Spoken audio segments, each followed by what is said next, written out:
Hey guys, good morning. So it is Thanksgiving Day and we worked so hard yesterday until we about dropped down.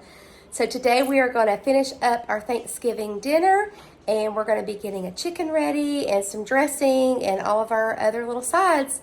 So you ready? We're ready. All right guys, let's go. Okay, so here is our big old chicken. Doesn't that look like a little small turkey? It does. It's a big old hen. It is. So we're going to spatchcock that, which means we're going to take the backbone out of it. And then we're going to take our backbone and we're going to put it down in here with our giblets. It didn't come with much giblets this time, so it's got the neck bone and the other innards, which looks very disgusting. And then we're going to do our dressing as well. So we're going to work on this chicken first so we can get our giblet gravy going because that's going to take a little while to get that cooked down. This is little kids. What you need, Mama? Just finish cutting this in half and we'll fit that in half a bit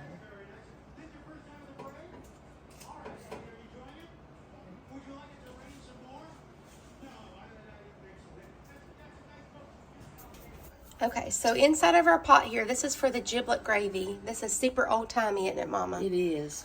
So what do you have in there? She put the little back strip that came with her hen when she flattened it out. And it's got a liver and a gizzard and a neck. And you bring this to a boil and boil it till the meat starts falling off of the bones and stuff. With salt and pepper? Mm-hmm, with salt and pepper. And then you'll chop it up, chop up all your meat and your stuff, and then you make a cornstarch gravy. We can show them how you do that. Yeah, and you put a couple of deviled eggs in it. So that's going to be yummy. Yeah, but if you like it, you like it. If you don't, you don't. So I'm going to start working on, I've got this chicken ready, so I'm going to put some mustard on it as the binder, get it seasoned up, and then Hardy's going to put that on the Traeger for us. And then we got to get the deviled eggs made, so we can do those next.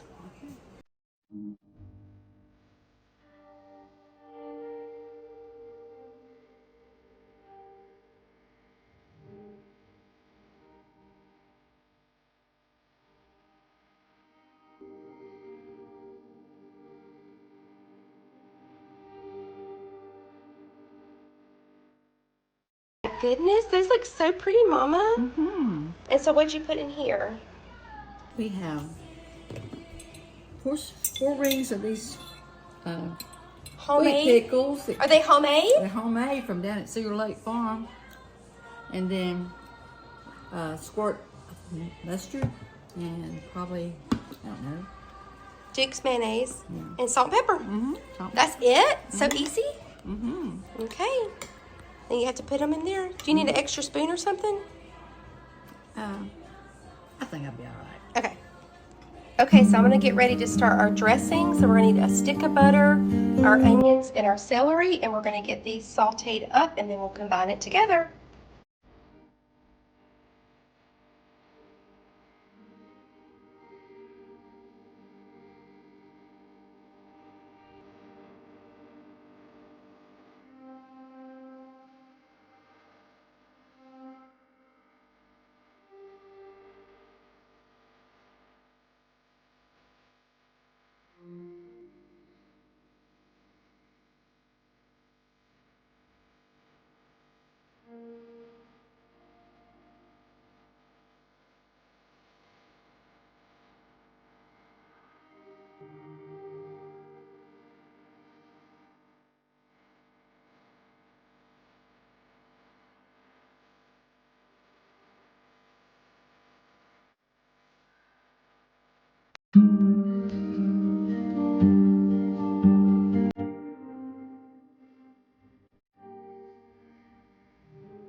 Okay, so we've got the sweet potato souffle in the oven, and it's going to be 350 for 30 minutes. Okay, so Joy is working on our potatoes for our mashed potatoes, and she is doing really good. You've been great at this chopping, Joy, lately. Thanks so much. I'm a professional. Actually, they're kind of bigger than I thought they would be. They are kind of big. Sorry. We're going to have leftovers. Oh, yeah. So Joy's got 3 cans of green beans, and you drain the water, right? I drained the water, put them in here with some chicken bouillon. Would you say 2 spoonfuls was enough? Some pepper, and the chicken bouillon already has salt in it, so I think that should be good. Now, this is my little secret that I put on everything. I put a little bit of onion powder. That was so hard to find. They had no more in Walmart, except for in the middle aisle section. Really? All the onion powder was gone. I think the garlic was right beside it. There's not much in it. Yeah, I was going to say, oh, this is the, oh, wow. I Yeah, thought we had a bigger thing of garlic. we might have some more somewhere. That's okay, yeah, and then a little bit of garlic. And I know it seems like it might be too much, but really, I think it tastes kind of like I'm not a big casserole person, but I feel like if I were to have like a French green bean casserole, this would be like the closest I would get to it. So, I don't know, I like it. I think it adds something extra. This is my favorite cookware. It's called Royal Queen, and you can like only find it like at antique stores and eBay. So this is my big pot I got last year for Christmas, and then Joy's using that to cook her potatoes in. With also a little bit of chicken bouillon. Yep. And we add a little bit of butter to this as well. Yeah. Not too much though, because we're too watching our much. cholesterol. As we eat Thanksgiving. If you guys could smell what is coming out of this oven, you would want to die and go to heaven, because So if Christmas calories don't count, do Thanksgiving calories count? no, No. we just couldn't find one that said Oh, Thanksgiving. it's the buttermilk that smells so good. Is that what it is? Mhm. It smells really good. Can the puppy dogs have a bite of this? They can have a bite of that. Okay, so Mama's got all the giblets cut up. So it's like the neck bone, the Liver. backbone, the liver, Gizzard. gizzard. So all the innards. So a lot of people, when they get those chickens and turkeys, they don't know what to do with the inside packet. But this is what you turn it into. You're going to turn it into a gravy. And it's real old-timey. Real old-timey? It's got a lot of nutrition to it. It does, because we're going to put some eggs in here too. So it's gonna be it's gonna be good. Papa's gonna be so happy. Hey, Mama, what you got? Okay. I think we're on a small aisle in front of our stove, so y'all could see what we were doing. So this is our chopped up stuff for our giblet gravy. This is the meat part, so we're gonna put it in.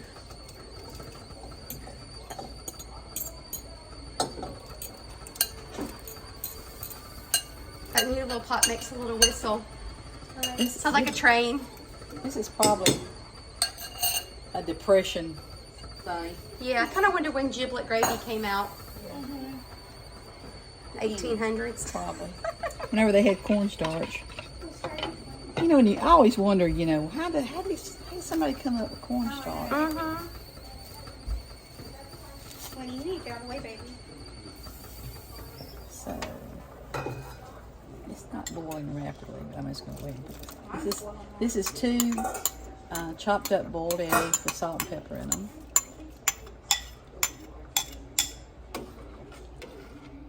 This is basically the recipe on the back of a Argo cornstarch box, where it calls for 2 cups of water. Let's see, 2 tablespoons of your cornstarch, 2 tablespoons of your fat drippings, 2 tablespoons of broth or water, and 1/4 cup of cold water, which the cold water is what I mix the Argo cornstarch in, and salt and pepper to taste. And you just remove all the fat drippings except for from the roasting pan. Add 2 cups of broth or water. Cook over medium heat, stirring to loosen the brown bits. Mix cornstarch and 1/4 cup of water stir into the pan, stirring constantly, and simmer over heat for 1 minute. So it's one of these things which it doesn't take very long for it to cook.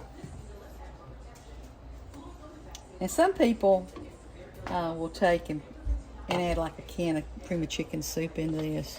We like it more like a clear Yeah, gravy. this is just kind of a clear, thin gravy that wets our dressing real good. Yeah. Speaking of dressing, we got to get that put in the We're oven gonna too. get that put in there.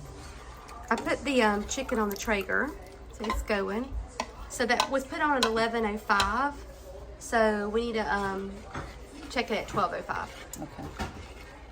That's pretty good if you get that thing cooked in an hour, isn't it? It does, because you cut the chicken open. Uh-huh. It cooks a lot faster. Okay. That looks like it, Mama. That's it. So it'll thicken up a little bit as it cooks. It won't be real thick. It's a thin, Thin gravy. Okay.